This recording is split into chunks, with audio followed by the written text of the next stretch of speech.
if I was still a Tory member, I'd have probably been voting for a Priti Patel or a Suella Braverman. Yeah. But unfortunately, then the MPs made sure they went out pretty damn quickly.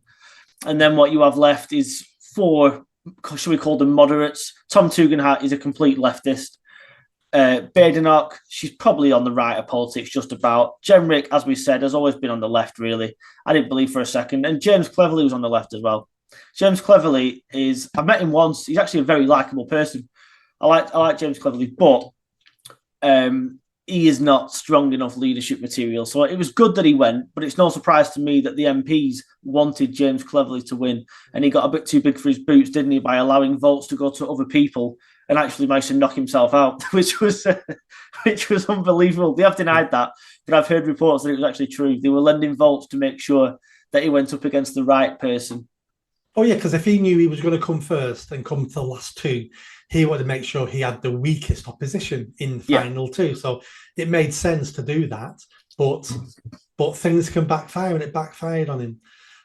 Going back to the two people you said you'd like to have been in the race, Priti Patel and Sola Braverman, completely agree. Their vision for the country is out there. They've been talking about it for years. We know where they stand. yeah. They've not changed their minds over several years. They're both committed to this country, raised in this country. Yeah, I would have. I'd have had either one of them.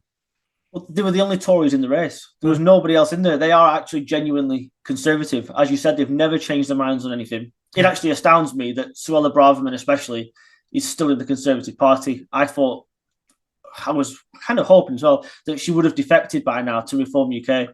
She's going to keep her seat regardless. She's she's popular in her constituency, as is Priti Patel.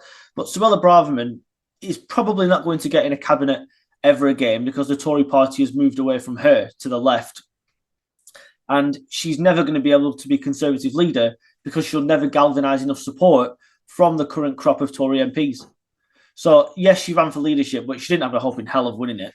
So she may as well go to Reform UK and try and get some momentum behind that party. It's just if she'll toe the line or not, of course.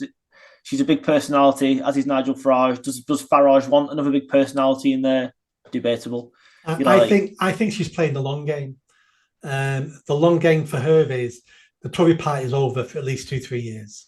I only stood for leadership because I had to. I'm glad nobody wanted me because it's a poison chalice. I'm going to sit on the back benches for a couple of years. I'm going to let the Tories go down the polls, be beaten more until they cry out for what I know they want, which is me.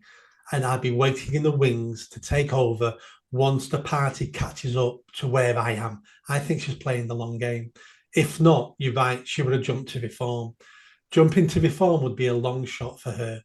It's a long shot staying in the Tory party, but I could actually see a way for her to get power and become leader and prime minister in the Tory party. The Tory party is not over yet. It may be in a couple of years' time, but it's not over yet. Joining Reform could be the end of it. She knows that. So I think she may end up joining Reform if this doesn't work out in a couple of years. But at the moment, she's playing a long game.